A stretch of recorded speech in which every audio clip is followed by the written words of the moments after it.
Thanks, bud. All right, we got our second, an official second. All We right, need one more maybe down there. vote in favor. Aye. Aye, all right. Aye. Any opposed? We don't need that. All right, we're good.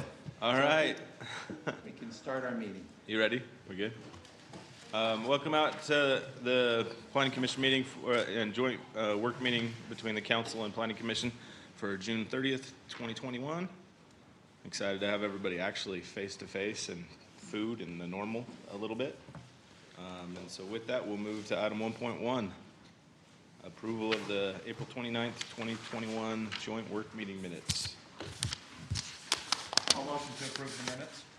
I'll second. Prince, a second by Heather. Is it a unanimous vote on this one? Do you just motion to approve, everybody? Yes. Yes. Aye. There we go. All right, now we're on to item 1.2, and is Scott Brown going to present first, or Mike, are you going to cover it No, first? I think we're going to have. Yes, so we have invited the Turn it over to college Mike. to come and talk with us about a project that we have long been waiting for. I'm very excited to receive this presentation. So thank you to everyone for allowing me a couple minutes. I put at your place, or actually Wendy did, a handout about the campus building that we're very excited to finally be standing before you to tell you, yes, it is going to be built. There's some information on there, kind of a rendering of what it will look like. Don't hold us to that, because of course that will change, but I want you to have an idea of what it looks like. This building is 10 plus years in the making. For those of you who haven't been around to see what's been going on, we purchased the land in 2010, about 90 acres out by the Real facility. We're kind of the last open field that's out there at the moment. Looks like we're holding out. There's a farmer using the land at the moment, but you'll notice the drawing gives you an idea. We're talking about a fairly sizable facility. It's a one of a kind in the state in higher education, meaning that it's the first building that is being shared by two institutions. It was a unique opportunity that we reached out to the University of Utah and said, you're so far from Harriman, it doesn't make sense to force students to go all the way downtown to finish their degrees. Would you be willing to go in on a project with us? So that's sort of the genesis for why we have a partnership with the University of Utah. It makes sense. I think if you think about it, it's kind of the way it should be in a lot of cases. It's just a more efficient way of doing things. On that sheet lists out the degrees that you'll be able to obtain by never leaving Harriman, with an exception of nursing where you have to do your practical work in Jordan out on 90 South, but a whole lot better than driving downtown. That list will change as time goes. Originally, this campus was going to be a green energy focused campus. That has changed. Now we're looking more at systems, information systems, computers, silicon sources, impacting sort of how this campus will be used. I would invite everyone here, hopefully most of you have an invitation, but if you don't, you're invited on July 15th at 9 a.m. We're going to do a groundbreaking. We'd love to have you come out, have some cookies, and hopefully it's not 100 degrees by 9 a.m., but we'll try to do it in an hour and get you back to whatever you're doing. But I'd love to have you come out and see it. There will be more architectural information. We'll announce the construction company at that time. RFP is now kind of being finalized, and so, or the winner of the RFP actually. If there's any questions, I'd love to answer them. If you haven't been out there and seen it, hopefully in 2 years when this opens, it'll be something for you to be proud of to have in your community. I will say that you are the home of the National Junior College Athletic Association men's soccer team. After only 5 years in existence, we won the national championship, and that is largely due to the relationship we have out here with Real and all of you, and we're very proud. So at some point, I'm going to bring them out to the city council, and we'll present you with a signed soccer ball and have you meet the coach and the team, and we really do appreciate all the work that's gone into this, and I can tell you, my job is to work with the cities and the county, and you truly are my favorites. I don't say that to everybody. The staff has worked, I can't tell you, the amount of time and effort that has gone into getting us to the point where the legislature finally funded us. And I know it's painful for some people because we sat here and we sat here and we sat here and kept promising you that the building was coming, but it is now done. So you'll see it soon. Anything that you have for me, I'm happy to try to answer. All right, well, I'll see you on July 15th, hopefully. All right? Thank you for the invitation. Appreciate it. One thing it's not on the agenda, but I think it would be valid since we haven't all met, and there's some planning commissioners that I don't know that the council has all met completely, as well as I think our new city manager, right? And so I think maybe we could go around the room quickly and do introductions. I know it's not on the agenda, but I think it's something that probably would be beneficial. So we'll start with you. Nathan Cherpesky, City Manager of Harriman. I'll try to remember which city I'm working for. It'll take me a minute. Started yesterday, and I think we have a meet and greet tomorrow, so Yes. we can have some questions and answers there. Awesome. Thanks, Nathan. Do you want to go, Brody? We'll go this way. Oh, so Brody European Planning Commissioner. David Watts. Not important. Steve Shields, less important.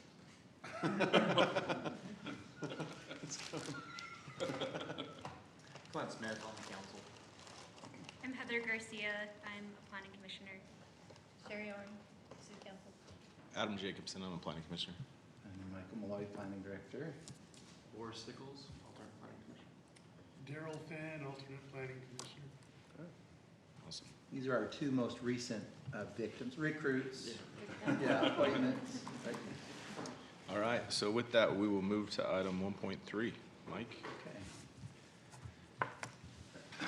So we've got 3 legislative items to talk about tonight. These are important items, I know, for this city. And our first one we're going to be talking about is code enforcement. Yay! This is a periodic discussion that we have in the work session. But recently there has been a few events that have happened that have caught the attention, especially of our city council. And we're anxious to talk through again, what are our enforcement tools and what can we do, the administration, in enforcing our regulations? What are some of the options? We want to talk through that. And Chase and I and Rocky Crisp, our code enforcement officer, have been working together on looking at maybe some other methods that we don't typically employ when we think of code enforcement as a city. So again, some of this is a repeat of our last discussion in December, but we have a few new commissioners. Although Nathan, I think you said you had spent about 5 years as essentially as some type of a hearing appeal officer. Yes. You're very familiar with code enforcement in other communities. So Rocky is very experienced. He's newer to this city, about a year, less than a year with the city, but has been doing a great job. He's certainly been the most experienced officer that we've had in the city, and we've really enjoyed working with him. Again, code enforcement, its purposes as defined in our city code. We're protecting the health and safety of the public. We're working to preserve the appearance and character of our neighborhoods, encouraging community pride, and preserving property values.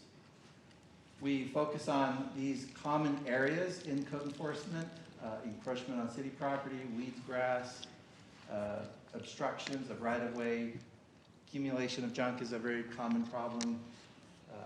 On and off-street parking. Now, on-street parking is going to be really changing thanks to Chase and the council and amending our ordinances and the creation of a new position for parking enforcement, right? Do you know what our timeline is on that, Chief, as far as when we think we're going to have that new position filled? My intent is to put forward the application for hiring, probably tomorrow, we'll start working on it, and as soon as we can. We really want to marry the community officer aspect of that assignment to also include some other more restorative processes that we can Right, So right. bring those two departments together for kind of a restorative Yeah. approach to getting the neighbors back to where it should be. Yeah, and we have really struggled between our code enforcement officer and our traditional police enforcement as far as how to really effectively do on-street parking enforcement and violations and things. So we're excited about this new program. Illegal dumping on city property is a really common problem because of all our open space and trails that we have worked hard to preserve with a partnership of our development groups. Sign ordinances is another one. That's probably, the sign ordinance is one of the main ones that we do have an opportunity to be proactive as far as going out and collecting snipe signs, illegal signs in the city. In fact, on 134th South, we recently were successful with the cooperation of the property owner removing several old Rosecrest real estate signs on 134th and really opened up that visibility of the pharmacy on that corner. So that's been great. So we always like to look at our before and after images of what we can do as far as cleaning up property. Obviously, we still work with a number of properties that are just simply not developed in the city. We often get complaints about blocking right-of-way and sidewalks, accumulation of junk. Now, you wouldn't maybe know it, but these two buildings are actually the same home. This is an old case that the city has been working on, and with Rocky coming on board, I know we still have some materials stored out front, but we have made a ton of progress, or I should say really Rocky has really worked very hard with these property owners. You can see they've even have been working on remodeling and making some real improvements to their property. Talked about how illegal dumping on city property is really common. Oftentimes, residents don't really know what is expected, what is allowed, and we typically will simply just inform and ask for cooperation of our residents. This was a project that I believe the city paid for, right, in making these improvements? No? This landscape improvement? Yeah, I thought this was one of ours, actually. Talked about collecting signs. Now, zoning violations.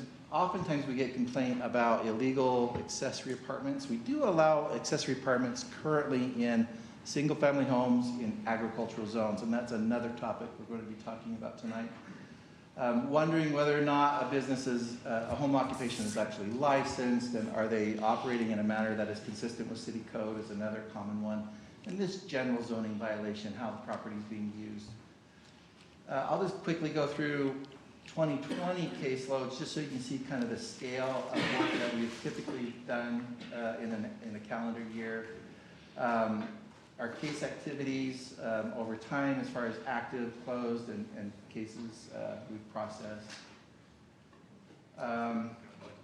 Now, when Rocky came on board and we did this presentation in December, we were looking at, okay, what was his experience like as far as, you know, what were we currently in play? How many cases were we operating with? This is very early in his experience with the city. He was largely in the winter closing out old cases that had predated him with his tenure with the city. Overall, this is kind of the breakdown of the kinds of cases that we process as a city. You can see parking is a large complaint, but weeds and landscaping is certainly second. And then the city and residential, as far as what is the source of those complaints.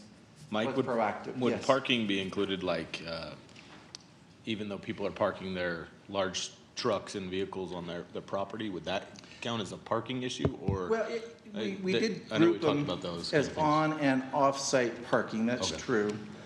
Admittedly, I think most of our complaints have been on-street On-street parking, right? And like blocking highways, hydrants, too close to the corner, Gotcha. yeah. Now, this is our current activity in 2021. Rocky's been reporting out every month as far as the types of cases he has been processing. That's included in your packet. So you can see he's been keeping very busy this year. And again, we just have a single officer for our city. So let's talk about the enforcement process, and also maybe what are some options, what are some things we can do to strengthen our enforcement tools in the city. We have historically called this actually civil enforcement. Chase has been correcting us. He said, technically, this is really an administrative enforcement process. So this, again, is what we typically have used. And it usually starts with some kind of a door hanger or personal contact. That's not required by city code, but it has been our approach to try and start with education in general. If it's a normal condition, maybe the property owner has never had a history of violation, maybe the offense is pretty minor, and really it's just an education. Then we step into a courtesy notice. If that door hanger doesn't bring about cooperation, we do send out a mailed letter, a courtesy notice. Again, no response, no cooperation. Then we issue an actual notice of violation with certain timelines and potential penalties. Without cooperation or response there, we're issuing a certificate of non-compliance. And we need that certificate in order to refer a case to our administrative law judge, who is on contract with the city. Through COVID, we decided to suspend all ALJ hearings, and post-COVID, we haven't had one yet. We had a few that we thought were tracking towards that process, and then some of these out-of-state property owners reached out back to us and agreed to work with our code enforcement officer. But that is still a tool that's in play, and we still have a contract with Greg Christensen, I think is his name, who is our ALJ. Now, this is included in your packet, and I really won't go through this. I basically just kind of summarize that. The civil enforcement process technically is when we file an action in district court. And for those of you who've been here for a while, the Mascaro case that our previous city attorney had represented in district court, John Brems, this was the process that we used. Now, I just kind of used the general terminology of collect evidence, but in conversing with our city attorney, Chase, really there needs to be some type of effort made on the city's part to communicate with the property owner that we have a problem and that we have tried to work with that property owner, and we haven't received cooperation. So really, that could be maybe we started the administrative process. That tool is not really working, and we decide to jump over into this civil enforcement process.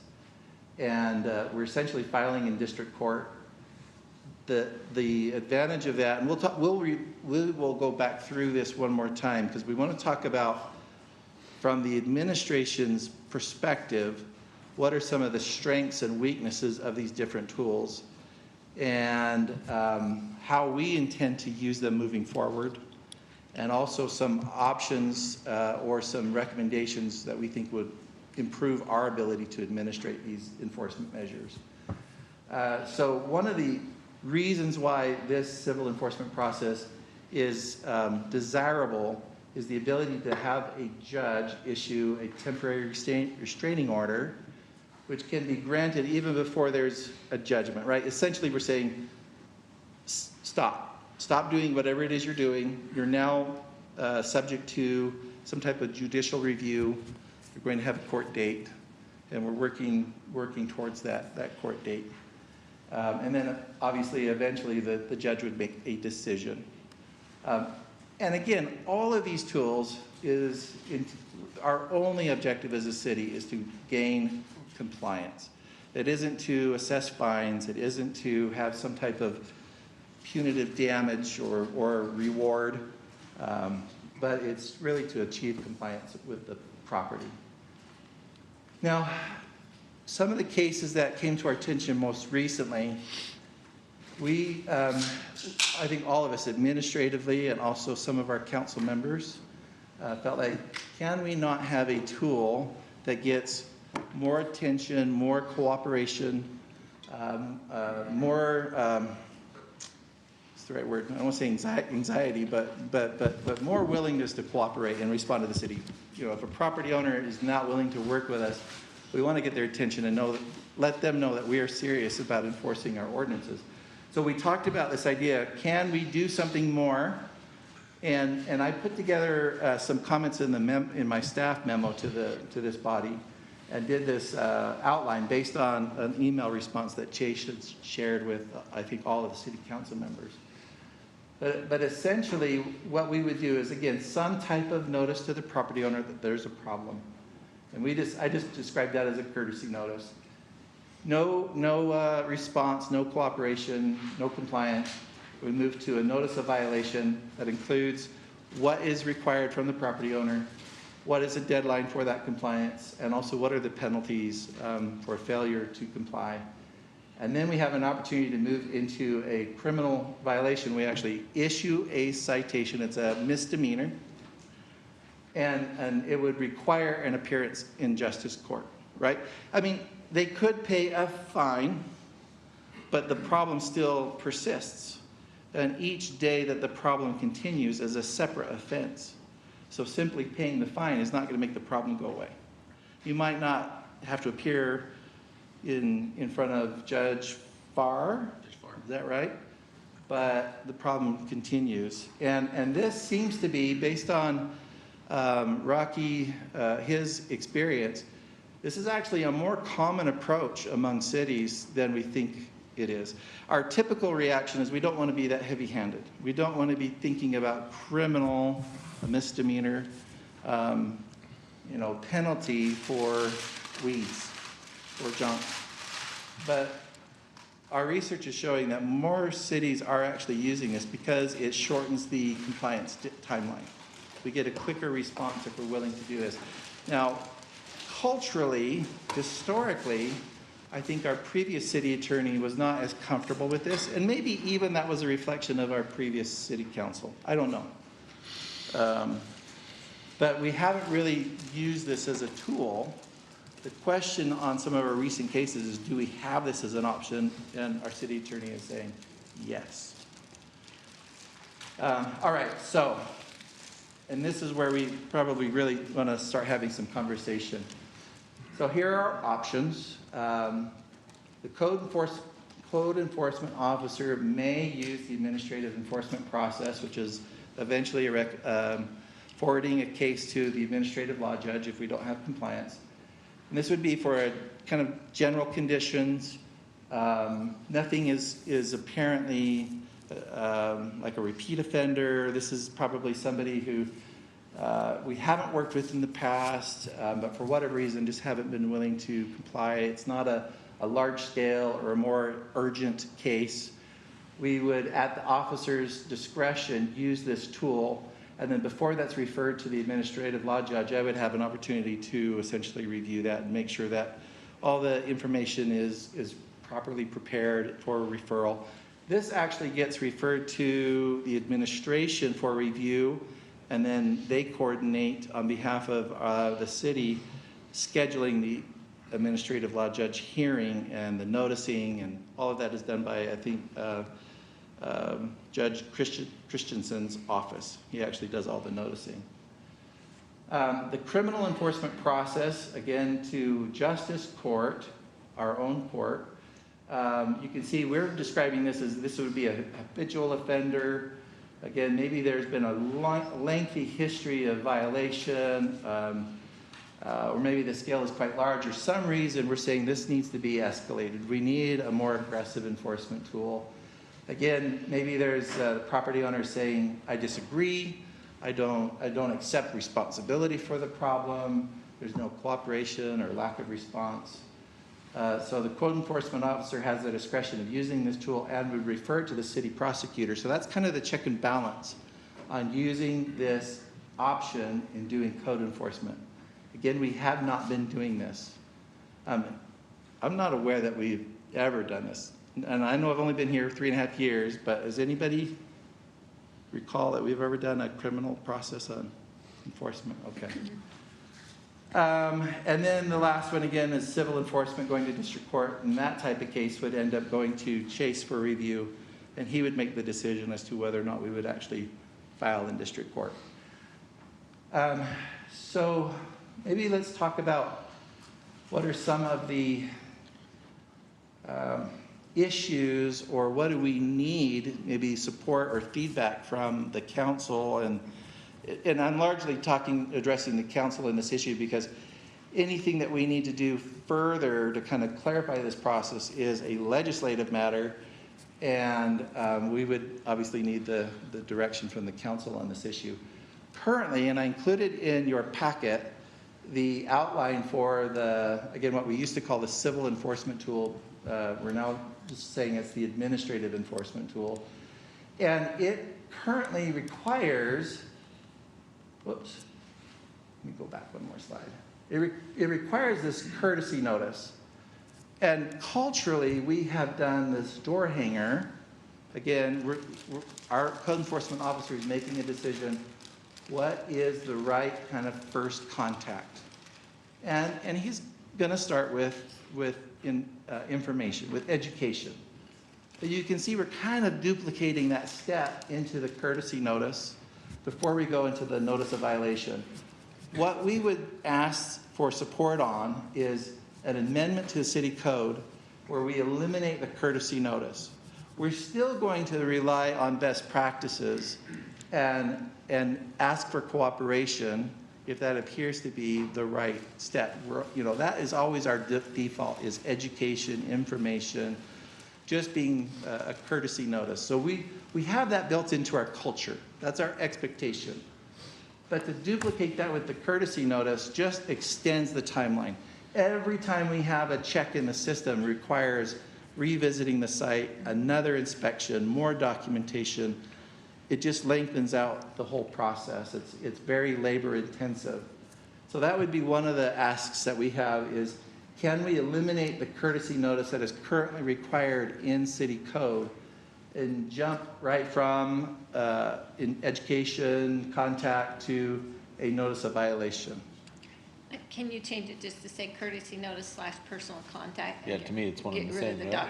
Yeah, it's just the same thing. So courtesy notice and door hanger are the same thing in my opinion. So our process would be, yes, we would do some kind of courtesy notice or personal contact, right? That would be the process. Mm-hmm. But in the code itself, it wouldn't require that we do that. We could jump to a notice of violation if we feel like that is the right Depending on the severity. contact, right?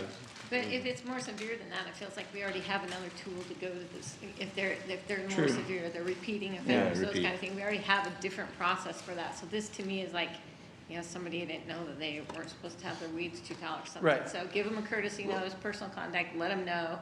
If they don't take care of it, move to notice of violation. Even with the notice of violation, there's not a penalty. Right. It's only if there's a failure to cooperate or respond. So the notice of violation almost acts like this courtesy notice. The language is a little bit different. We obviously escalate, the warning, the potential for penalty for failing to comply. Yes. What's the timing on all this? Typically, these are 2-week notices and re-inspections. Every 2 weeks, and then escalate it. Yeah. What's the Now, reason? we have always, and I don't think this is going to change, our attitude has always been, we will work with a property owner if they're willing to work with us. As long as they have contacted us and said, okay, I acknowledge we have a problem. This is what I need. Can you give me an extension? This is what I plan on doing during that time of extension. We'll do that. And admittedly, it's really common that it's not just one extension. It's usually one. Yeah. They've made some progress, then another. And every time it's that man time to go back out and re-inspect and document and recontact the property owner. So Michael, in the past, I know we've cleaned, actually, on some of the large, I'll use the word ridiculous violations where people's yards were completely overgrown, where people were basically storing Abatement. trash in their front yard. I know the city has actually gone in and Yes. done that work, and I didn't see that in that Yeah, and I apologize. because that, to me, is more maybe where the city should get involved in occasionally helping out once and then repeat offenders. Right. I just think the city should start to, and then when they clean it up, put a lien on the property so that eventually Right. the city can get that money back. And I didn't outline that specifically because the abatement, actually, we do require some type of judgment where we can receive the authority to execute or to use our abatement tool. So that is definitely part of this process. And we can have that abatement option through the administrative process, the civil process. Is that an option for us even through the criminal It process? is through the criminal process, and generally what it would be as part of the judgment. Judge Farr would say, all right, I've adjudicated you guilty of these violations. The city is authorized to go onto your property and abate it and submit an invoice for restitution. And they would have to pay that restitution as part of their judgment. Would that be something that we would actually request as part of that hearing, part of that decision-making In the criminal process? process, yes, the prosecutor would make that request on behalf of the city. Okay. And we do have, to Adam's point, we do have an emergency abatement Yes. provision within our code that allows us to go in without a court order and abate emergency nuisances, right? If we've got weeds and there's a fire and we've notified them multiple times, we can just go in and say, we're cutting these down because we're worried about the spread of fire, right? That would be a hypothetical situation where we could authorize that. I don't feel comfortable stretching that, right, to create an emergency where we have to go in. Most nuisances and most things where we would have to abate, I would rather go through one of these processes and get a formal order from But then, ALJ or even. would your intention be that we get the formal approval, I get that, through the judge, and then the city goes in and does it? Or, I mean, because sometimes people still aren't gonna do anything when it comes to their land, right? I mean, Right. that's the fact. But, and the one I'm thinking of, there's one in historic Harriman that has always, I'm sure the city's still working with the same people since 2002, when I was involved back then. And that property, they just have a different version of what looks good, and it's not the way I think most anyone in this room would even quantify.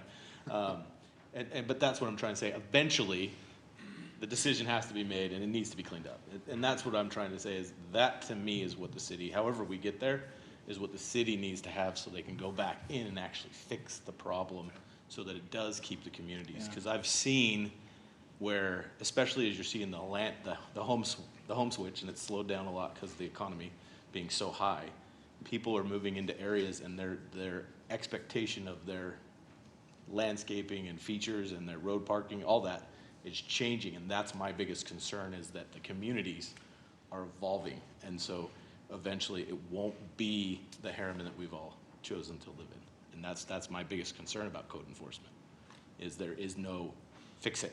And we're going to, if you're parking your trailer and you've been notified 15 times, okay, we're gonna move your trailer. We're gonna tow it.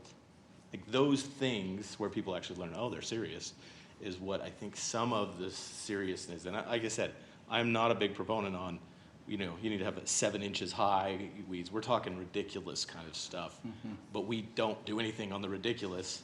And then we go into certain areas, and I'll use my house, for example. I live along a trail, and the city was paving behind my house, and I have Leyland cypresses that were leaning over, and they were like, hey, we'll violate, you need to come in and trim those trees because it's on city property. And we went and did that, but in other areas, you had people that had garbage in their gutter, and the city wasn't doing anything about that. So it's just kind of, it's almost like we're punishing those that are willing to help, and we're not actually going far enough with those that are just like, hey, I don't care anymore. So I like that you're having that approach for some of this. Yeah. But I just think following it up and taking care of it is something we need to actually show. And what we're being told by our code enforcement officer is that one of our biggest problems is, obviously, one is our resource, our limited resource. But then using this tool, which requires multiple repeat inspections, it just lengthens the process. So the ability to eliminate the requirement to have a courtesy notice, which is in the code right now, we can't skip that step.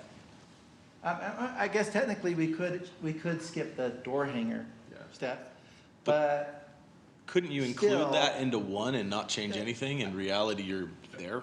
Michael, It won't. Sidebar with Chase. I'll let him speak to it specifically, but I'm not sure why we can't just combine the top 3 into one. It would save time, resources, energy. You're in violation of a problem, we are notifying you of it, and you need to remedy it, and you need to do it now. And that is essentially what we're asking for. That's good. We would reserve culturally, we want to start with, hey, this is the standard of the city. If our code enforcement officer feels like that's the right first approach, even though it's not in our ordinance, not in our timeline, he'll use his discretion and do that. If not, we'll jump right to the notice of violation. Like you said, it's combining the first three into one step. That's fair to me. Yeah, I don't think going door hanger and then sending out a courtesy notice and then a notice of Yeah. violation. I mean, the way you're talking about it, that could be a month later Oh, much longer. or longer. That just seems. To me, the door hanger is Yeah. your notice of violation, right? Yeah, Like, Yeah. Hey, all of it is a you're not notice of doing it, violation. yeah. It should all just be. We're just doing it you're 3 in times violation. right now, Yeah. right? Yeah. Now, I know technically when you issue the notice of violation, it creates a statutory date at which fines can be accumulating, right? That's the concern. And that could be a bigger issue should they be non-compliant. But I think that's what you're saying, Adam, is that there's not enough oomph to get compliance on Right. with some people. So Right. I don't necessarily know that's a problem. Yeah. Correct. So that is one of our asks tonight, and it sounds like, and maybe Sherry, like to your concern, maybe what we can do in bringing that amendment to the council, we could share with you, like, what are our standard letters? What do we communicate to our residents when we send out this notice of violation? What does that language look like, and do you feel like that's striking the right, tone as far as representing the city? Now, another thing that we wanted to talk about is, again, the recommendation. I've already said this, but I want to restate it. Both our code enforcement officer and even our city attorney feel like this is not really the most effective tool. It is a tool, and we're not recommending that we stop using this tool for right conditions. But what we're hearing is that this tool actually will bring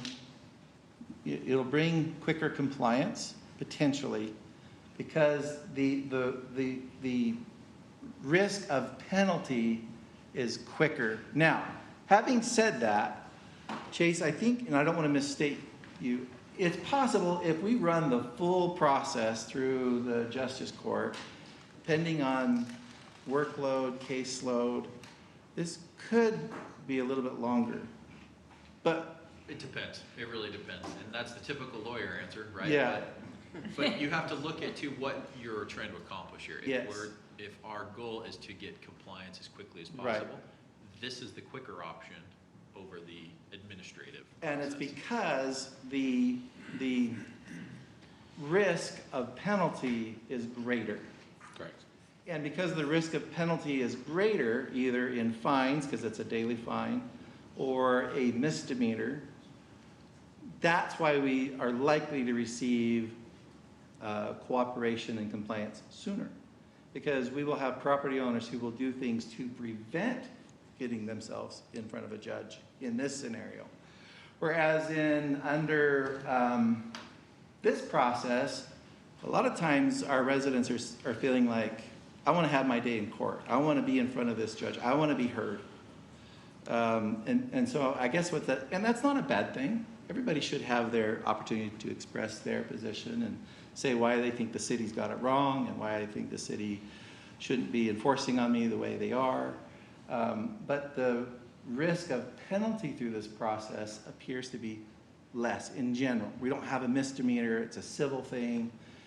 And again, our attitude is always, we're not trying to get fines out of this. It's always about compliance. And so once they get in front of an ALJ, chances are, yes, there'll be a fine, but that fine will be held or will be suspended upon compliance. Or it's There's significantly usually reduced. still an opportunity to work with the city, right? Maybe the fines would be reduced or something like that. Have we ever fined anybody? So I'm trying to remember what it is. I for just want to know, civil. have we ever done it? Or- Does it escalate or is it fixed? it is a fixed amount. Our city code essentially says if we haven't assigned a specific violation, meaning an infraction, a Class C or a Class B misdemeanor, the default is a Class B misdemeanor. Most of these violations don't have a specific violation assigned, so they're a Class B misdemeanor, which by statute can be up to like $1,200. So when you go to court in a criminal case on one of these, the judge will ask the prosecutor, what do you want the fine to be? Yeah. And that's typically how it works. Another thing that happens with these is, unless we do the abatement, right, unless we actually execute the abatement, it's possible you could go all the way through this process, win, file essentially a notice of non-compliance against the property. We would cloud the title, saying that this person has a judgment essentially of potentially thousands of dollars, but it doesn't do anything unless there's a real estate transaction, unless they are refinancing or selling the property. In fact, we, just a couple of weeks ago, I know Rocky reached out to you and to our finance director because we had somebody refinancing their home and they needed to clear the title and they paid. It was from 2010. It was like $13,000, I think, or something like that. I can't recall the amount. It was pretty high. And so we got the money, but we didn't actually get compliance, right? Because they just paid the fine. So, so a lot of, and Salt Lake City, where I worked before, they had many cases that ended up in some type of penalty that was recorded against the title, but no compliance, because they wouldn't do the other. It's okay if I... Yes, please. So you get to the end of this, there's no other enforcement that the administrative judge is going to take other than you won, city, yes, they're not in compliance. So having been that hearing officer for 5 years in California, we moved it. When I went to Oregon, they had the same thing. Hey, city manager, do you want to be the hearing officer? No, we used our municipal judge. We used the judge. We received much greater compliance when they came and stood in front of somebody with wearing the black robe than when we had the hearing. Even when they were attorneys doing the hearings, it's something about having to come in there and they walk in the first time and they had 2 appearances. Usually the first one, the judge would usually give them some time for compliance and then hold the fine in abeyance until they did it. I would say 95% of them took care of it right then. So the second process is what you used. Yeah, we didn't, this They one. got rid of the administrative. You can use this one for some things. Most of the time when you're doing this, you're hoping with the courtesy notice, they take care of it. You start there, but if you use the other one, now we did ours as infractions. They were not misdemeanors. We didn't have jury trials. That's my practice, even though it's not specified in the code, I've usually just charged them as infractions because the prosecutor has that discretion. Yeah. So that's what we did. They were infractions. We didn't always get the fine, but I will tell you most of the time, of the people who don't do it at the notice of violation, you get the courtesy notice, 50% of the people go, oh, I didn't realize they'll fix it. Then you get some of these hard ones. By the time you get down here, some will come up the day of court and say, I already cleaned it all up. And they'll have pictures. Okay. Sometimes the judge would fine them because he was just irritated that they dragged through. Sometimes it would wait to the end. But I actually think this process works pretty well. No, I agree. It's somewhat of a heavy hand, so you have to be careful. But your code officer, when they're doing that courtesy notice, a lot of your I didn't understand or I didn't know will get taken care of there. And I've seen that. And I think it's more the ones that don't. And that's what I've been saying for a long time. It's the ones that don't. There's nothing for us to really do other than say, yeah, clean it up. And I would say even like you were describing, the one where they had to pay and we really didn't get anything from it. To me, I think the city should have went in, give them more, fixed it, levied it on the loan. And we all know that with the economy and the house sales, people don't stay in their houses as long as they used to. It will get paid eventually. And so I think mitigating that.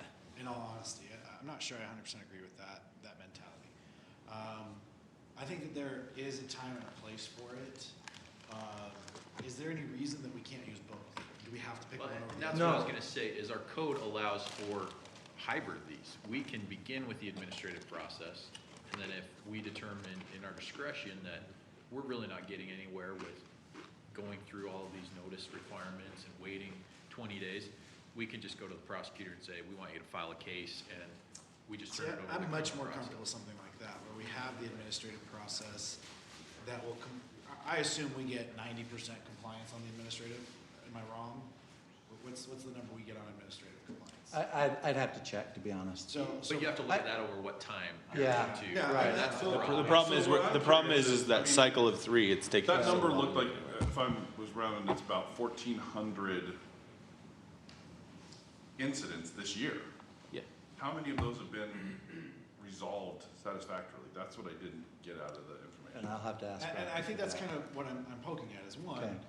what really is, I mean, yeah, we always have the outlier case. We're gonna have one resident always that is gonna disagree to the point where they're just not gonna do it. And I think that would be the situation where, you know, that might be something that the council decides they wanna take a different action or different course of action on. But if for most of the time we get stuff done through an administrative process, I don't wanna start the city down a regular course of taking a Right. more.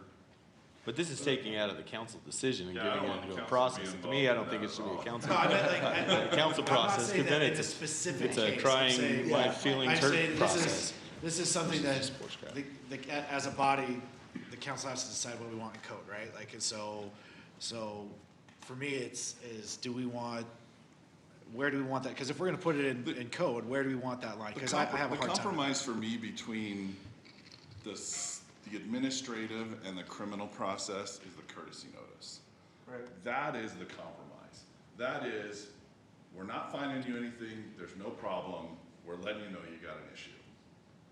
And if administratively, that process hopefully would solve a great abundance of these, right? Hey, you gotta push it, clean up your yard, or do what you need to do.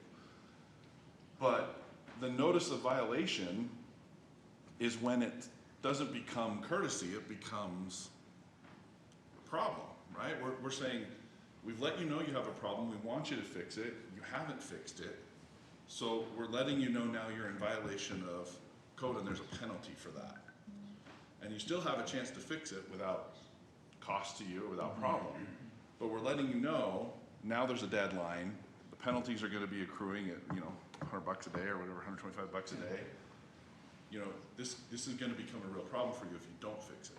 So so I respect what you're saying, but I think the courtesy notice takes care of that. I think that's a fair point. I think the difference for me has more to do with what's a nuisance and what's a safety issue, right?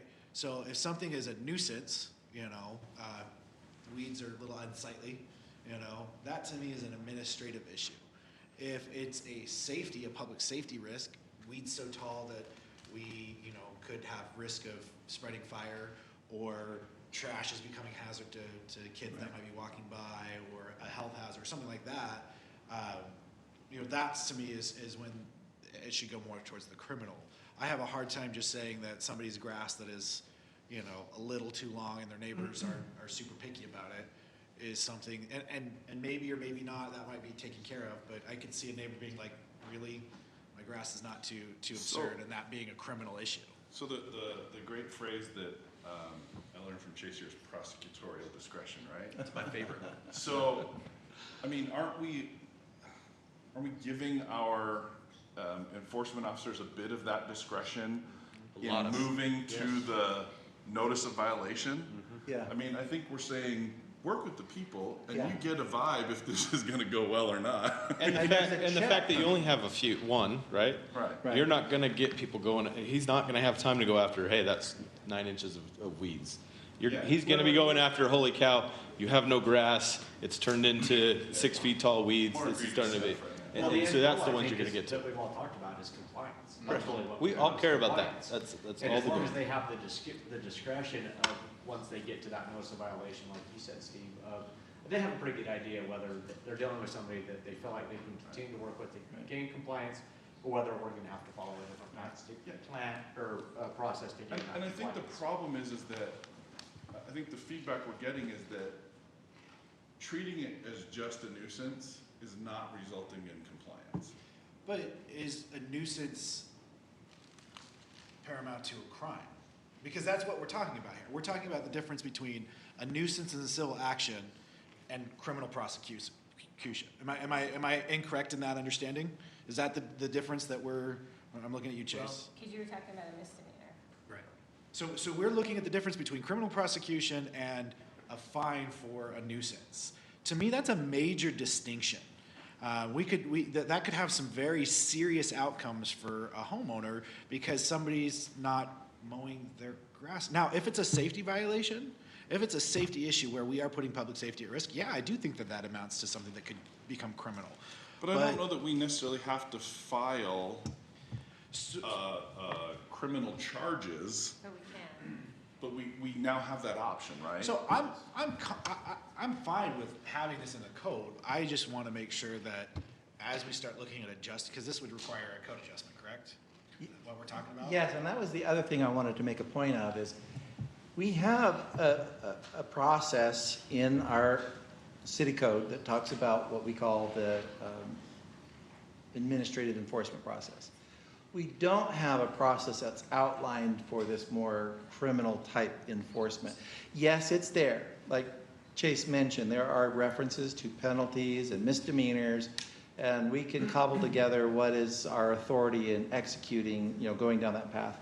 But what we would like to do to help us administrate the ordinance is actually outline what is that process and have it specifically outlined in our enforcement chapter. So what I make would that a be clear wanting option. to see in that is maybe, and I don't know if it's possible, and this would be something I'd be looking at staff and our attorney to figure out, is how do we clarify that's the intent?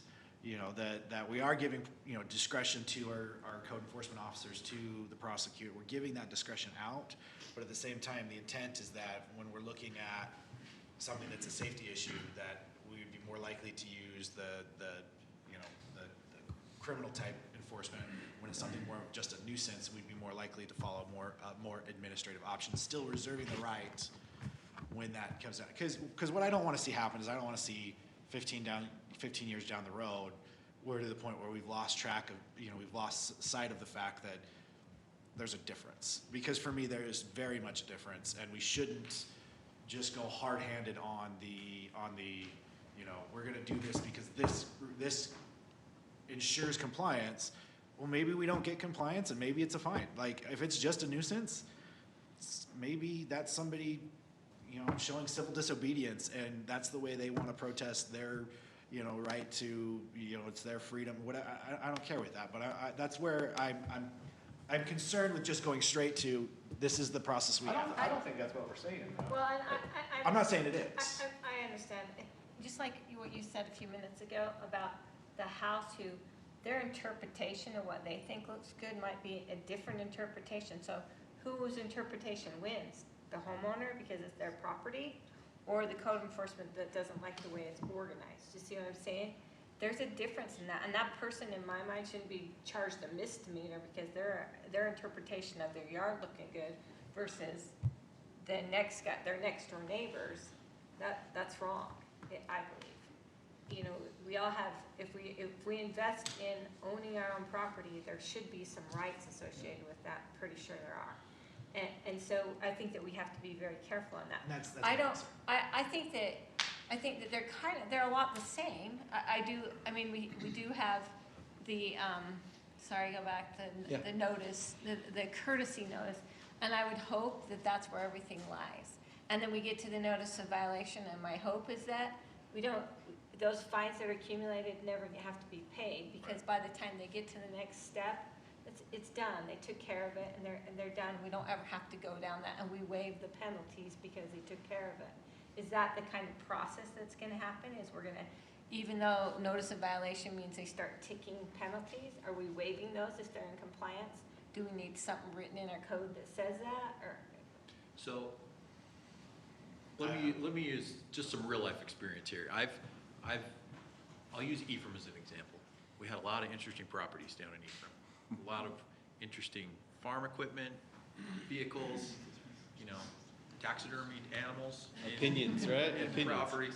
And you do have to take a look at each situation and say, what is it that our code allows, and what is it that we're trying to accomplish?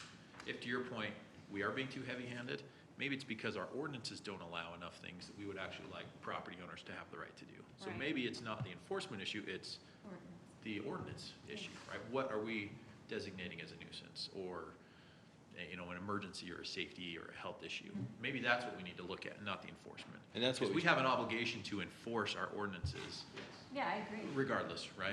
And that's what we've talked to as a planning commission, is that we need to help adjust the codes to make sense for where they need to make sense. Amen. But you need to still enforce for enforcement's sake. Right. Because some people will not follow whatever rule is approved, Yeah, so right? why do we have rules if we're not willing to enforce them? And that's my point in why we That think goes we to need to the enforce them. next thing that kind of brought some of this discussion up was a resident red tagged and continuing to work. Well, that puts us in liability because knowingly allowing them to work means we could be sued for loss of equity for that person continuing to build.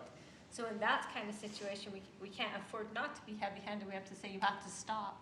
And here's the restraining order that says you have to stop because we don't want you to lose any more money by continuing to build when you're in violation. So there's definitely some issues like that are gonna. And I fully agree with you on that, absolutely. But most of these cases, it's like 80% of them was because the neighbor called in to complain, and there's simply some neighbors who think something should look a certain way, and they go out and measure the weeds. So let me just ask this question, because I think Adam asked this question before, is have we ever, other than this one you just mentioned, I mean. And that was a big one, have we because it was ever a big really operation. fined people very much? So if I can answer that, with using more real-life experience, I have filed criminal cases against nuisances to get them abated and resolved, but I've never had a judge enter a judgment on one. Yeah, and Because, that's what I as has been discussed here, they come into compliance. If it is a new violation and the violation is an infraction, right? Like I said, I don't like to make it a practice to charge them with misdemeanors. We could, but I don't do that. I say, just make it an infraction. It's $50 or $100 a day, and we let them know up front, we want you to get this cleaned up. Here's what's gonna happen. If you don't get it cleaned up by this day, every day after that you don't get it cleaned up is a new $50 fine. And that's something we would spell out in this. It would all be new spelled rule, out, right? and then when they get that summons to show up to justice court, and they have a pretrial conference, judges also have dealt with these. I know Judge Farr has done it in Sandy. They're gonna say, what will it take for you to get it cleaned up?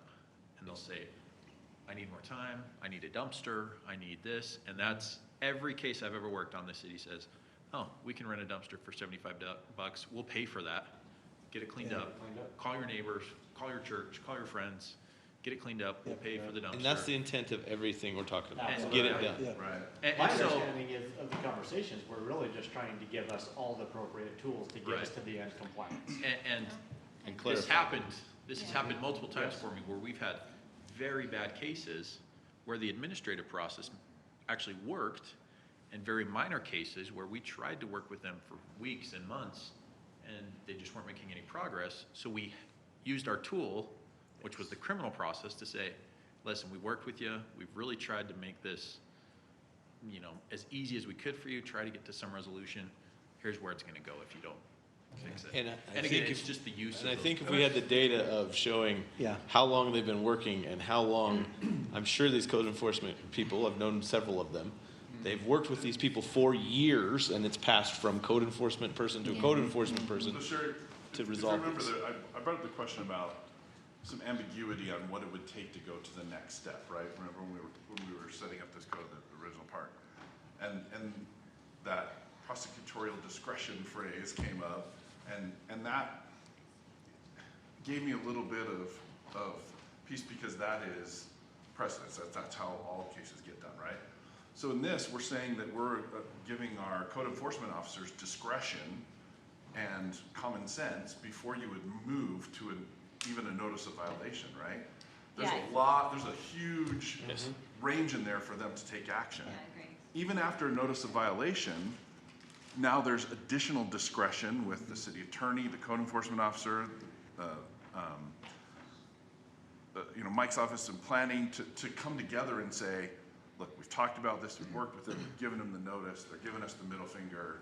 Yeah, there's a check. It might be appropriate Check to on take this everyone. next action. And then all of them together can make a decision and say, okay, now we're gonna move to the next part. And even after a criminal violation is filed, they're not guilty of anything until it actually goes to a justice court, No, right? I agree with all that. The only exception to that is what I just referred to. If it's a loss of equity, if that person continues to build, Right. they can come back on the city and say, you knowingly allowed us to continue to build. After your red tag this time, I'm gonna sue you for my loss of equity. I don't ever wanna be in that position. If we tell somebody it's a red tag on a building because they're in violation of a code, they stop, and if they don't stop, we get a restraining order to make them stop. Which Chase, streamlining can- it this way will help you Right.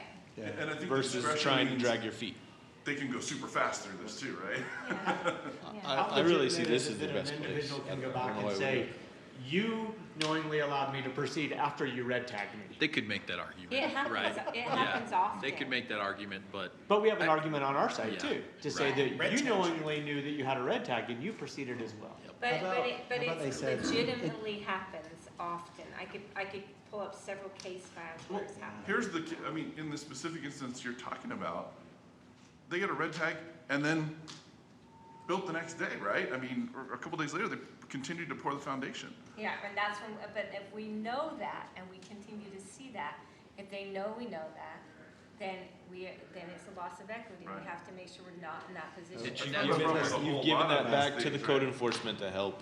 Now they're stronger, they can go straight to the Yeah, I violation and stop the work. disagree. Process better. I do I think too. multiple people get a look at it, so it's not one person. I agree. And if it's egregious, then it does move forward. And I all don't the think so. examples, you're never going, you will never, with that many people involved, and it's your staff, you're not going to get people that are gonna go to jail and get misdemeanors over 6 inches of weeds. I mean, we gotta be realistic. I know we're using that as an argument, but it's not gonna happen. And we likely would change ordinances if we had Yeah, to, and if to we- support allowing Yeah, I flexibility. agree. So the process seemed reasonable. Do the codes drill down enough to limit discretion? I mean, we keep using the example of a front yard. Yep. Okay, the grass. Does the code actually say you need your grass to be? Nope. No, That's what I keep trying to use as So an you're example. We don't asking have that. We're the talking officer about, to make a discretionary we're, call? we're talking about There's a real. There is. Yeah. There's we. It is, but it's a ridiculous height. It's not 6 It's inches. not. It's- So does the codes drill 6 down inches. enough? Is it 6? It's Yeah. 6 To limit inches. discretion. If I your know we're weeds are talking higher about than Well, and 6 that's, I inches, think you're that's in what it is. violation of a We need to have code. two conversations. You Yeah. know, one is obviously the method in which you're able to enforce, giving you the tools to speed up the process when they're egregious. And then another discussion you need to have is it worth it in the code to say, if your grass is larger than 6 inches, you can get a code violation? And is it possible that that 6 inches could give you a criminal violation? Right, Because those are different things. yep. I think my grass is You know, farther like than you 6 said, inches right it's now. The drought, Nathan, I tell do you have a about comment? that. So if you think about what this notice of violation is, you are in violation, you're gonna give them a deadline. In my experience, the judge wants to see something reasonable, depending on if it's your lawn, it's probably 10 days or something like that.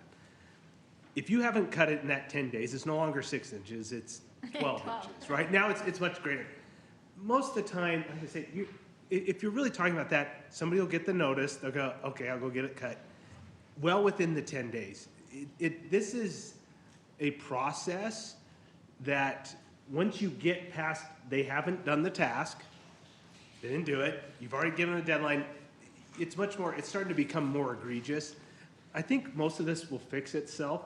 If you had a code officer out there with a tape measure measuring 6 inches, I think we would have a problem. Most of the time, when you look at it, it's well beyond 6 inches before you ever send the first. And that's what I want to point out is the numbers we're talking about. If we actually looked at the landscaping ones, I bet you majority of them have nothing to do with even the height of weeds. It has to do with all kinds of other issues with landscaping Yeah, me too. involved. I'll agree with you there, but at the same time, I always have to, for me, I'm always looking at it as, there's going to be the one case. There's going to be the one person that now has to deal with it because of the one neighbor who is upset. So that doesn't mean the code or And remember, just because somebody makes a complaint, Doesn't mean we he gets a have to violation. verify that there's actually a I violation. Yeah. fully agree with that. I'm just, for me, it's, Yeah. as a former councilman used to say, the horribles of horribles, right? Like, what is the worst case scenario that could lead to a resident being put in a situation that we would not want to put our residents in? Now, I'm not saying that this is wrong. I'm not saying we shouldn't do that. I actually would like staff to bring us back a code change. Like, I'm supportive of that. I just want, those are my concerns as we're drafting that ordinance. Those are my concerns, and those are the things that I want to make sure, I'll be looking for when it comes time to address. And I wanted to tell this to the council, one last thing is, that's why we've asked the code enforcement to come to us with what they're seeing in the planning out in the community that needs code changes. That's what I was just Yeah. That's why this whole conversation started. Yeah, Mike, how I many was times have we gonna- talked about that? And we've been building that list, yeah. But Yeah, also Rocky say can come back I and say these don't are the think ridiculous that it's codes good that try to policy enforce or for us as a city to be making our ordinances and our enforcement processes based on the most extreme examples. I think that's bad policy. I think it's worth consideration, but I don't think that we should change our whole policy because one person who's absolutely defiant and is ignoring notices, violations, and also won't do it, I'm not they're kind of bringing that on themselves, right? I mean, I'm that's not our saying we fault that they're should being a change our problem. code because of that, but that's the concern. That's something I agree we should take into So consideration. what, I mean, honestly, what, a lot of this stuff we're talking about a very generic pie chart of percentages that we don't even know what type of infractions we're talking about. Until we know more, to me, that's a whole different code issue that we need to resolve and fix than the enforcement process. So I agree. So just pulling us back, I want to make sure I we think can that move on to other If items. we have ordinances, we should have a policy that makes it possible to truly enforce the ordinances. Totally agree. I do believe, just like you said, I do want reports back from our code enforcement officer that says, not just we should have this enforcement tool, but also if we have some that are ridiculous, maybe 6 inches. Right now, you're supposed to let your grass grow longer, because it's a drop. So literally, I just think if we have ordinances that are just, there was a rule in Salt Lake, you couldn't spit in the sidewalk or something. I mean, if we have things in our policies and our ordinances that are just silly, ridiculous, then I think we need to start walking back those things. I think where we're likely, where you will be seeing some amendments to our ordinances isn't the ridiculous type, it's more, it's unclear. Okay. We need to clarify what is our intent, what is our standard. As we go Yeah. through this and start doing this on a regular basis, I would request as a member of the council that the council be given at least an annual update from our code enforcement officer regarding the specific numbers, that kind of stuff, and then any recommendations, specifically any recommendations on codes that may need to be changed. Not just a report, but a recommendation on changes, because if we're looking at it once a year, we can start addressing some of these issues on an ongoing basis. If we never look at it, then we get in these situations where now we're arguing over. It's been 4 years since We talked should, about as something. all of us, all of our commissions and councils should be looking at our ordinance frequently Yeah. and seeing what changes. Nothing is static. You should continue to the evaluate that. Code enforcement officers will be expert, right? Like, that's what we pay them for. So let's have them bring us a recommendation. Okay. And another point of that too is, Okay. if we have a code that's burdening them with a ton of notices, you know what I mean? Like if we have to hire more code enforcement officers because We made a of a stupid code that's like so stringent that everybody's in violation, that's harming us too, that's harming everybody, right? Procedures, which why It's this wasting makes it, taxpayer this money, what, this yeah. makes it faster and streamlined. Yeah. Yeah. I was just gonna say, the cherry on top of all of this, that none of us in this room have any control over, is that the administrative process, the civil process, and the criminal process all have due process built into them. And ultimately, at the end of the day, it's a judge making the decision. And so if the judge says, this is a stupid ordinance, I'm gonna find you guilty and charge you $1 and send you on your way, right? We have no control over that. So there's that check ultimately built into the process that The kind of judges keeps us. our thing as well as their Yeah. compliance with it, Yep. yeah, that's true. So. Okay, So with that, I Thank think you. we're done with that. Item 1.3. well, you made a liar out of me. I thought we'd be done by 8, and it's already 7:15. Okay, 1.4. We can still get there. Mike, we can get there. I don't know that we're Okay. gonna talk that much on these Okay. other things. So I think all of our council and planning commissioners are aware of recent changes in state law, one of which, a key amendment that we now need to make to be compliant with state law, is addressing internal accessory dwelling units. Now, this is just a graph that I found on the internet. People oftentimes will classify different types of accessory dwelling units. A lot of times people think of the detached accessory dwelling unit. For those of you who are old enough to watch Happy Days, Fonz lived in an accessory dwelling unit, right? An apartment over the garage. Here in our city, we have allowed what we call an accessory apartment. I included that definition in your packet. But it has to be in an agricultural zone, single family, and owner occupied. And we do have a number of them in the city. Now, an internal accessory dwelling unit can be an addition to the home. It has to be attached. So there's nothing in the state code that says we have the opportunity of limiting it to the existing footprint of the home, okay? So it could be a basement, it could be over an attached garage, it could be an addition that has the accessory. It just can't be detached under state code. Now, some cities are doing detached accessory structures, but that's not what we're going to be working on in this amendment, unless for some reason commission or council wants to broaden that. But we're going to be focusing on interior accessory dwelling units. So the bill that I included in your packet addresses a lot of different issues. It wasn't just the IADUs. The question that we need to work through is which zones do we need to apply this new ordinance? It specifically says that it has to be, we have to allow them in zones that are intended for single-family occupancy or single-family residential development. So in my, just looking at our ordinances, we typically see single-family in our residential zones, R1, not R2, but R1, and then our agricultural zones. And then here are some things that we can and cannot do. Yes. Oh, sorry. That's why you were trying to get my attention, Wendy. I'm sorry. Oh. I was paying attention to your I Okay, we'll wait just a minute. Doesn't the state define single family as a town? There we go. We're back. Are townhomes But defined as it's, single family in the state? It wasn't my fault. it has to be detached. And that was one of the standards, yeah. There was still 3 people in the room when I left. Another thing I thought was interesting in this is there's been a really common definition of what is a single family. And they changed the terminology so that we can no longer define a family by being related or unrelated.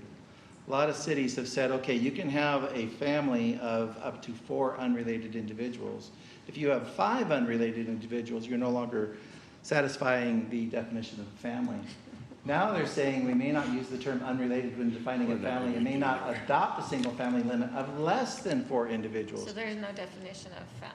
You can define it. Yeah, and this is really strange. When I went to the league training, both in St. George and also in Bountiful, they didn't talk about this issue. And I need to find out how other cities are responding to that. So single family could be all 10 roommates, all dorm buddies, whatever. Well, the problem that we have had is, and I wish Chase were here, there have been cities, oh, you are here, sorry. There have been cities who have tried to enforce their single-family definition, gathered evidence, taken it to court, and then the judge has thrown it out. We have not, I think one of the classic one was one in West Valley about 15 years ago. And cities stopped taking that one to court. I mean, we communicate it to people, but we typically find that problems are usually secondary impacts. Parking, noise, traffic, trash. Those are the things we end up enforcing on, really. Enforcement of those. Right? Yeah, anyway. Okay, so what zones do we allow these in? And there is a provision in the state code that we can exclude up to 25% of eligible zoning districts. The problem with that code is it isn't clear as to how the intent of that ordinance. Is it 25% geographically of the whole? Is it 25% of only those zones that are eligible? What is the standard? And I haven't yet seen kind of how our cities, is there a standard as far as how that's being interpreted and applied? What I have found is that cities are saying, we're just not going to have a 25% exclusion.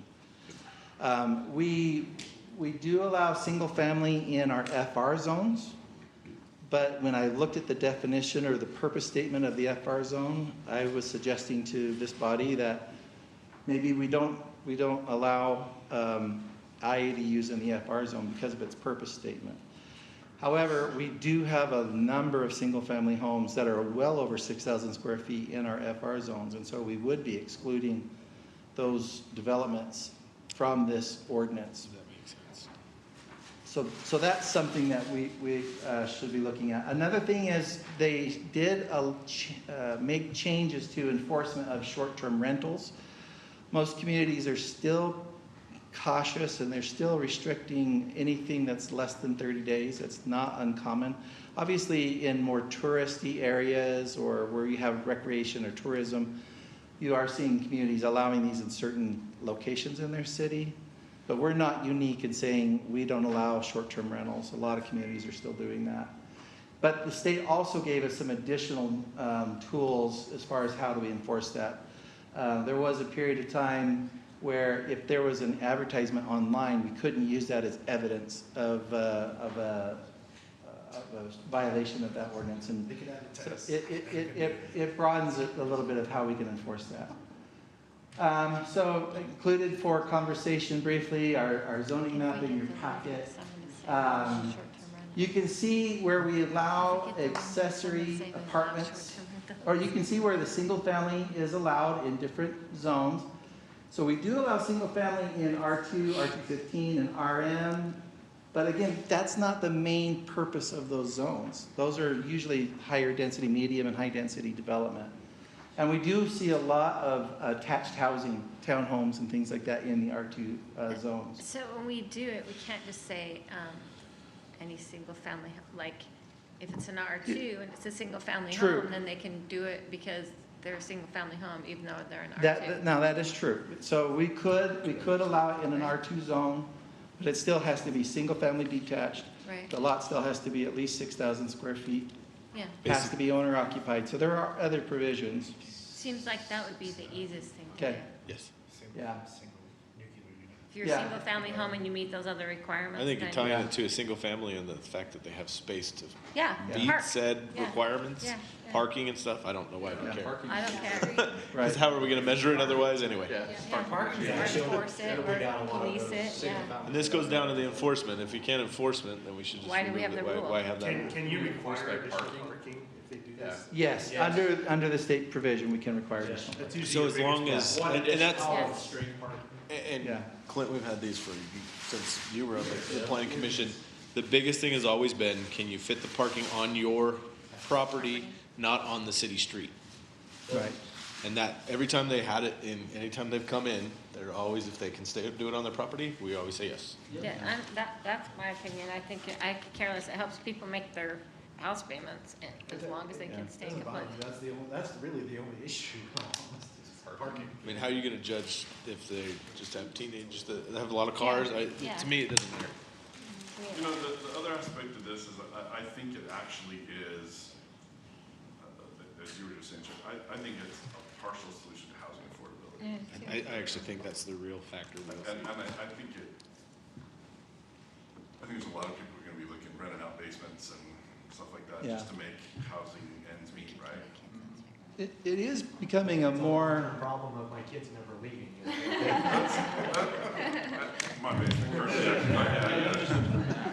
it is becoming a more That's why I live in a popular small home, option. then I don't have to worry about it. But so far, the data, the fear is every unit, everywhere has an internal ADU. Commonly used. The reality is very few people really want to convert their home over, because it does cost some money to make that accessory apartment. And not everybody wants to be a landlord. Yeah, plus you So, lose some privacy. yeah. You're too noisy upstairs. Yeah. We can't hear down there. There's So issues historically, for we sure. found, but it is increasing. I mean, so. I think it is tying a- it is a to trend. improvements and tying it to that they have to live in the house is all we really should care about. Yeah. I agree. So these are the zones where we have been allowing accessory apartments, okay, just our agricultural zones in the city. And then when we add in the R1 zones that meet that criteria of being over 6,000 square feet, and owner occupied, you can see the number of lots potentially we have within those two categories, the agricultural categories and R1. So it's 6,579. Plus or minus one or two, you know. we needing to make changes, or is this just, like, is this? So this is the change that the state law is requiring that we make, that we at least go here, but we can certainly do R2 if the council wants to broaden it. We have to at least meet what the state says, but we can always do more. We can do the FR zones. I think it's if we easier to want enforce that way. If you just simply say single-family detached residential home, that they live there, that meets Okay. those other two things. And they must have offside property. Yeah, they have to property have Okay. off-street parking. For all vehicles. Yeah.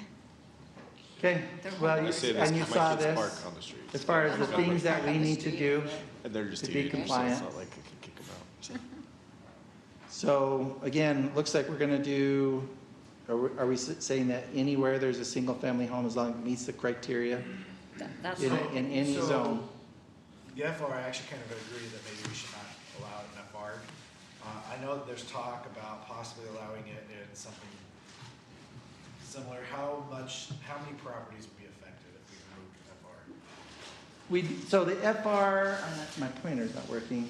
You can see to the left-hand side of the screen, in between the city boundary and the R1 zoning there that's highlighted in brown, that unhighlighted section, that's the FR zone that got developed like a regular R1 zone. Right, FR, you're supposed to have 2.5 acres, but you can see it was done as a planned development. That's because it was In done fact- before we changed the restrictions. Yeah. Yeah, one of the things I think we need to do as a city, is I really think we need to rezone the Cove. Because the zoning tools that they have doesn't match the reality of their Yeah. development. And if we did that, we'd say nobody in the Cove can have an ADU in their house. That But, doesn't make sense. and the FR, it really is not Yeah, intended exactly. for a bunch of residential Right. houses anyway. Right. You know, we're Right. defeating the purpose of an FR, Right. period. It really was a PUD overlay kind of Yeah. thing anyway. Yeah. We expect any resistance I'm- from the I'm residents with for rezoning that? I think it's gonna help them. Because what they're running into is they're trying to get, like, an accessory structure permit. And the accessory structure regulations are anticipating much larger lots, and they can't meet the setback requirements. So in regards to Yeah. the four things we're talking about here, in regards to accessory dwelling units, I'm fine with anything that's a single family over the size, whatever, with the exception of the FR. And then on top of that, I agree that we should pursue the idea of possibly looking at a rezone for the Cove to make it more appropriate so that those residents are getting more of what they think they're actually living in. Yeah. As opposed to some of the additional restrictions that would come with FR that probably isn't intended for that particular neighborhood. Right.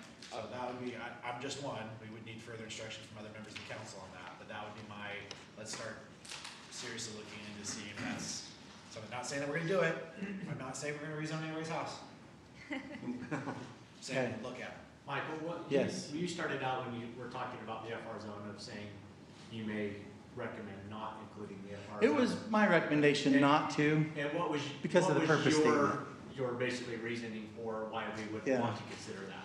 Because it's intended for uses that are compatible with recreational uses. It's not intended for residential development. It allows it at a very, very low density, but that's not its original So intent. Again, if we But wanted you've to, allowed if we it. wanted to really limit where we allow this to occur, I think we could be pretty safe at excluding the FR zones. But if we're feeling like, no, let's let it go anywhere where they meet certain criteria, the lot size, the owner occupancy, the off-street parking, then you're right, then we can certainly include the FR zone if we want to. My understanding is in some of the FR zone, there's some clustering opportunities too, right? Not anymore. Not anymore. Not anymore. There's no planned development option under the current So code. the Valhalla thing, Right. that's a FR, and they're larger homes on larger lots, I'm like, why would we care? If we're allowing residential homes to go on FRZ, Right, it kind of defeats exactly. the purpose of I FRZ would agree anyway. 100%. So Yeah. it's like, just, if they're gonna be a residential home, Okay. that's my opinion, I don't care, because the purpose of FRZ was kind of shot in the foot if you allow residential homes in it anyway. I do think we may need to look at the parking requirements for off-street parking, especially on the lots that are around the 6,000. 5,000, Yeah. 6,000. Yeah, I Because agree. most of those, the setbacks are barely 25 feet. And so Well, they have to be really, 6,000 square feet minimum, right, Michael? 6,000 square No, feet, yes, but, yes, but but I'm the just lot saying- widths aren't necessarily huge Oh, I enough. see. that's what I'm trying to say. Some of see. these, you might not actually still be able to do it. Still If be you all only right. have an 80-foot and it's 2/3 of it has to be grass and, yeah. So I want to make sure we have that in our, when we go through this, the parking. Another piece. issue that we haven't been talking about is the state code allows us to require a license if you are renting an internal ADU ordinance or unit. Some cities are doing that mainly to build some kind of a reporting or database, like where are these units? And we can pull a licensing. Taylorsville have that, where you Yeah. can say, we're not gonna give you a Yeah. license unless you're in compliance with certain things. So and maybe there's another tool we can I think we use, should. but the business licensing is something that's allowed by the state if we want I to. would not be opposed to that with a minimal fee.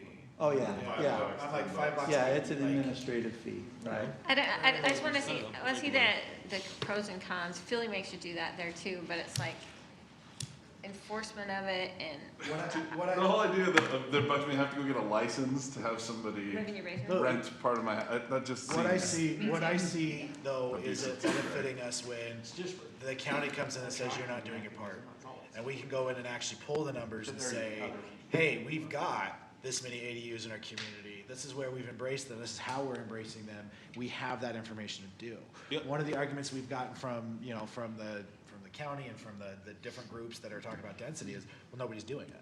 Well, if we have some sort of data that we can go back and actually say, we are doing it, that strengthens the case as a community to say, we don't need apartments because look at what we're doing with ADUs. Some degree. I just hate the city have to know every single thing that goes on the property. There's also a lot of regulations related to fair renting as well, so by having them register, it would make people actually learn those rules and regulations Sure. that are required anyway, that people just adding a room in your basement won't understand if you don't Yeah, 'cause require it. I Chief, will what say- about law Too, is enforcement people wise? not Would that getting help you egress, guys? ingress in their house too, right? Yeah. Would that help on law enforcement ends of it if you know these people have apartments? Does that impact you guys at all? If we were One of part. the things as I'm thinking through this that would be difficult for us is to find an address of what house I'm going to. If I go to the front home or the detached area and I don't know that the emergency exists somewhere else on the property, Uh-huh. I'm not gonna be able to help them. And I may leave it because we've not been in contact. We walk off when the event is actually happening. Down in the basement or on the back, right? It's some way around. I'm trying to think of a good example. Like a walk-in basement or something Yeah. like that, right? Yeah. So for us, we do need to know that a house should have a different address. So each of these. Well, that's to me why a ADUs city should be one. An ADU would have to have like A unit B. your Yeah. unit A, unit B. something like Compelling. that. And then I there is. hear the argument for it, I think, but I also agree, if we do it, if there's a way to do it online and make it really cheap and Super cheap. fast. I'm you know, talking I think like that would be the way to as do it. cheap as we can realistically make it. Well, we'll explore that. I don't have a strong recommendation on that one issue, so we'll research that. Is this gonna require, and maybe it's in our current ordinance, separate entrance? Because we did have that one right off Main Street. Not in the state code. I personally think we might wanna just think about that, because that does help with code, that helps with that We can reality have a sweet of, A. of trying to respond to something, right? As if it, Okay. Domestic violence, those kind of things where we need to be there right there. It makes it far more confusing. You lose the ministry for it. Does that change, would that also, in regards to enforcement for say domestic, if it was not a separate entrance, would that change possible neighbor dispute into a domestic dispute from No, say as long property? as they're not residing together, they're separate entrances. But if they're not separate entrances, would they be considered residing together? Only if they would have the ability to, on a daily basis, engage with one another. Sharing the same kitchen. Yeah. Or, and we do have those rentals, by the way, that buy a room, Yeah. where they share the same kitchen or they share a bathroom. Those people reside together, if there's an altercation, it is a domestic violence law. But in according to most of this, those they're cases- considered a family. 'Cause yeah, there's that's not what I'm saying. a That's separate why I entrance. think we may wanna consider a separate entrance means accessory dwelling The other ones, if you're renting out a room to your But brother or my something, concern is I'm not that's sure none of our that the new business. state law allows us to distinguish it that way. Yeah, that's true. I'll look at that. Look at think that, we because could- that would be, I think if that'd we be an could, easy way. That would be a lot helpful, yeah. Other ADU ordinances that I've worked on before, they required a separate unit, a complete unit. The one thing that cities have allowed to share is the entry. Entrance. Because what we're trying to do is not change the character of the home from a Fulfill. single family to a duplex. So what we've done is we've required that separate entry to be on the side or on the rear. However, we have also historically issued a separate address for these accessory apartments. Correct. And we have the ability to do that, and we record that address through an address affidavit. And for the recording purposes, if we do have a crime there, we need that separate. Yeah. So we could have that as a requirement in the ordinance. So, one of the things I would recommend having, requiring a permit for an ADU is, one of the things that we faced in Ogden is people were creating these ADUs that had all kinds of life safety issues. So they're making a cheap rental to somebody, but in the case of an event, these people, their life safety issues. No window. aren't Yeah. A basement without windows for egress, right, yeah. Yeah, and let me clarify, That's what we were, we should have. I was intending a business license. This will require a building permit. You will need to go through a building permit process and make sure it's meeting current health, safety, building codes. Unless you already are set up Yeah. that way. Well, even if you're set up that way, It is. what we did in Salt Lake is we still required an inspection. Yeah. You still provided a documentation that showed this is the condition of the So property. we would need a We whole did an process inspection. for creating an ADU and Yes. registering it as an address and proving that it's safe and Yep. reasonable and all that stuff before you can start renting it out. Which is part of the building permit process. Yeah.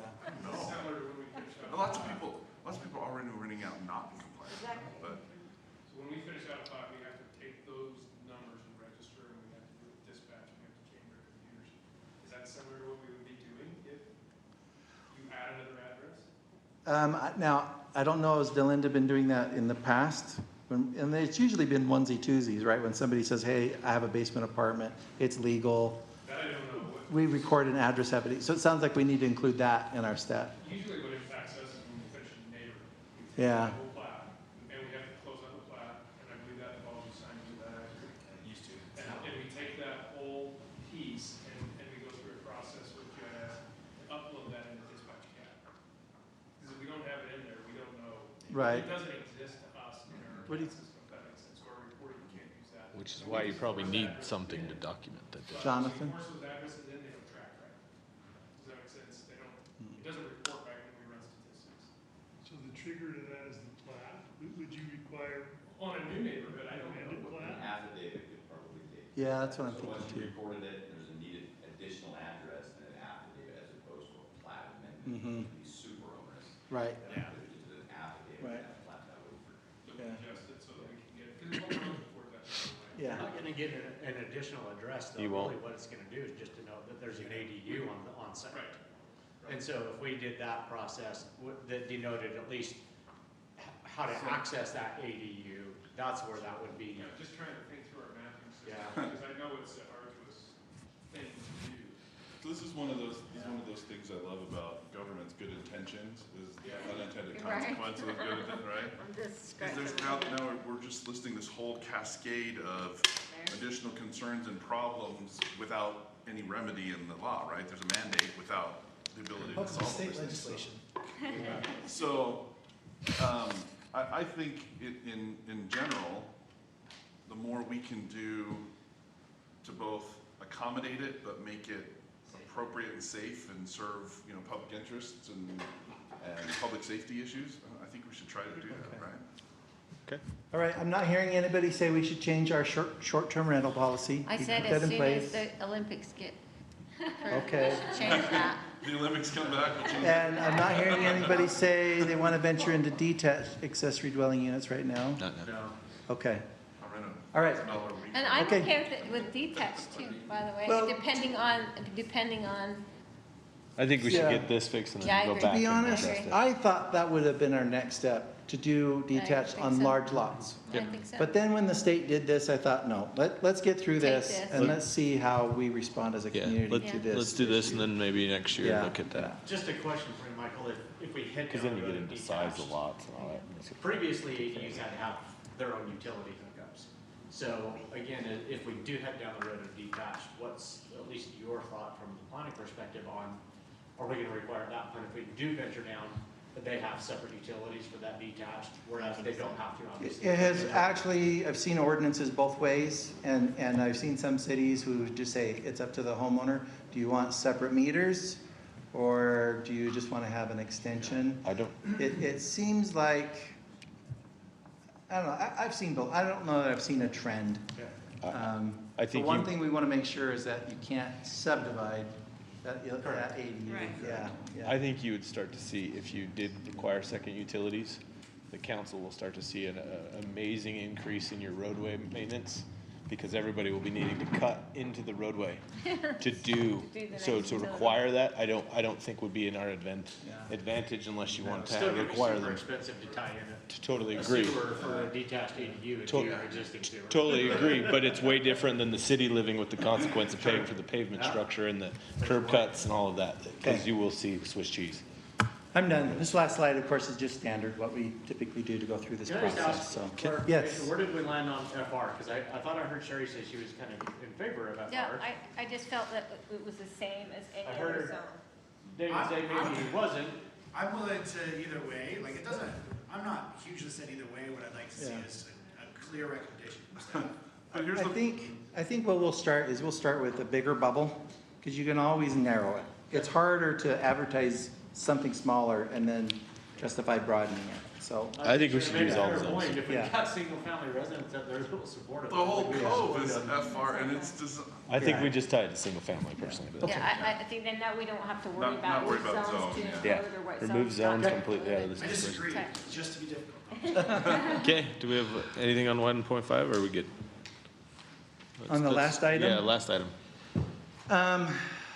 Well, I had some great images to laugh about, Yeah. but, Yes.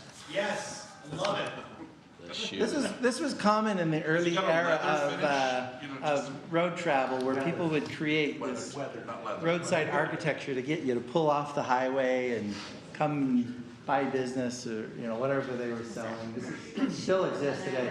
And it's interesting, you know, our single-family ordinances wouldn't currently allow even that house without an exception, which we did for this project. So there is some desirability of being maybe more flexible in our single-family standards. But as you know, this is on on for discussion because, again, the state made a change limiting what we can do as far as regulating design standards. So we'll be preparing an amendment to our ordinance that is consistent with state code. In the memo that I prepared for you, did you have any specific concerns or questions about the changes that we have to make? So, Mike, maybe you can just explain the relationship between these proposed changes and existing HOAs that Okay. may do something contrary to the current state's rules.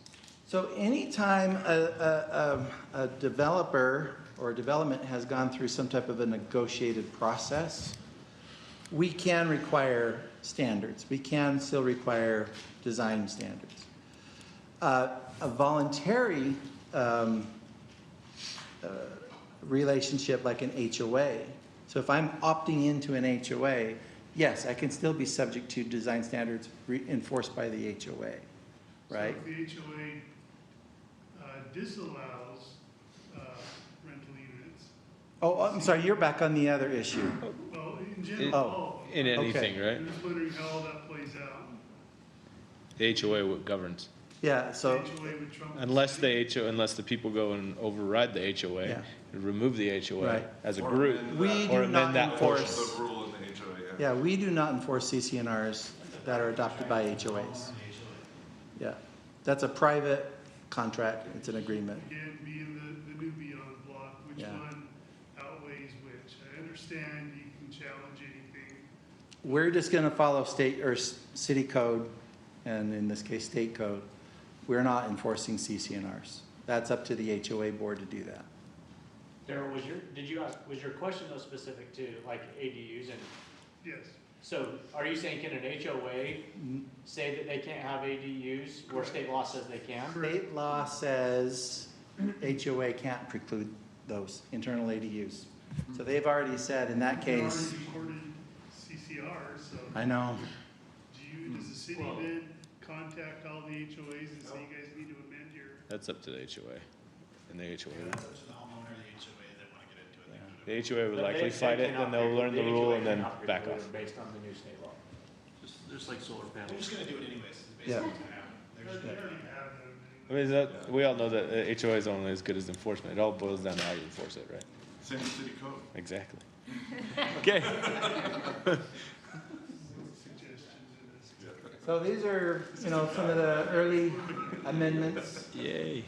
One of the hard things about our single-family ordinance, and maybe we need to break this into two sections, because it includes attached dwellings, 3-family, 4-family, which we can still regulate.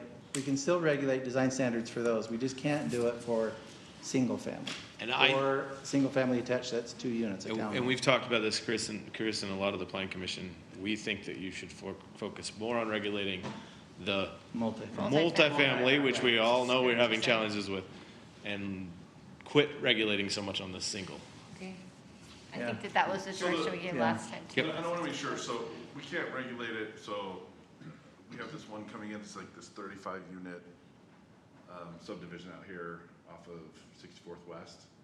That would be an area where we would have no regulatory oversight in terms of. If they wanted to As long as it doesn't have a plan development or an MDA. Or right? Right, but if there's an MDA, then we do have the ability to negotiate that. Blah, blah, But blah, if okay. it's just a traditional. Yeah, and another thing we Just traditional can do. subdivision, boom, boom, boom, okay, that's what I thought. And that's why I think as we move into other developments where we negotiate, we should try and entice them to not worry so much about the single family Yeah. size of homes and go with actual single family homes. I do like than the keeping 1,000 densities. square feet versus 2,000. I've always Yeah. thought that Yeah. I 2,400 agree. was too high. Yeah. Well, and the market will drive whatever the houses are gonna be. We all know that. Right. No, one of the In issues in that I'm the not absence sure of. Regulation, that's true. Way to go, Steve. One of the questions I have is we currently have a requirement to vary architecture, and the state code didn't talk about that. And I'm wondering if we could still require that even though we don't have design standards, and I don't know. I didn't ask Chase that question before. You the mean meeting. alternating the elevations? Yeah. Does- State code I think didn't say that we seems couldn't fair. do that. But it doesn't I don't know.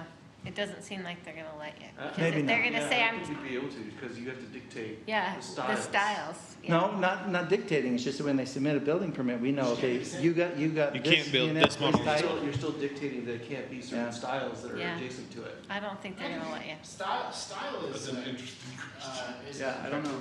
interesting term that you're using there, because style, to one person means something, Well, right, but that's what the right now, what Intent. it says, is that you have to have certain styles that are spread out. And Adjacent. by styles, I mean variation and elevation, Because things like that. to me, when I look at the code and I say variation and elevation, I think is allowed. And that would then go back to Chase and be like, all right, Chase, will you take a look at that and give us an interpretation from a legal standpoint on whether or But not we're saying the actual same house, not just the style. Yeah. Right. The exact color, the exact Everything. look. So to me, I think that's different than the. Yeah. I think you still have that. To me, it's the town. Have you driven around? All the same, right next to each other. Anyway, Observation. so you can see we can still limit a minimum floor area of 1,000 square feet. It drops from 2,400 down to 1,000. We can exclude cladding that is faulty or hazardous, like asbestos shingles. And they haven't Oh. removed garage. We can still require garages and things like that. Yes, yeah. Anyway, so So we'll you be can have preparing 1,000 that square for foot, you. 1,000 square foot garage. Yeah. Okay. That's perfect. Anything else on item 1.5? All right. You have to have affordable housing. Wait, we're gonna be too. With, we're gonna yeah, be too done let me too say soon. it, we'll Let's be talk. done. Let's talk. So with that, we got some future meetings coming up. We have the planning commission tomorrow, meeting tomorrow at Thursday, July 1st, at 7 o'clock, and city council meeting in 2 weeks on Wednesday, July 14th at 7 o'clock. Motion to adjourn? So moved. All right, and we're adjourned. I'm guessing that Wednesday, July 14th meeting will not be done by 8 o'clock. I'm just gonna guess at this point. Well, here's what really sucks about that is I will be attending remotely because I'm in a class in Maryland. So. Oh, you're gonna be asleep at 4 in the morning. Right. Mike, sorry to interrupt. Oh, no, no. Who's running? Yes, with class at 7:30. That windy? Yeah, that's gonna be. Station might agree. It's gonna suck. From a business opportunity where I work, That, I would we're gonna be able to go. Main point of contact for community development. Down there wondering what the heck. Do you have the panel? I got some meetings with their. You're gonna surprise them, they're all gonna be sitting so I'm talking about integrating with their program. Well, and it's at the National Fire Academy you're in. So I'll reach out to We you. do all on-campus housing. Identity, right? And so, Crap. it's a little tougher.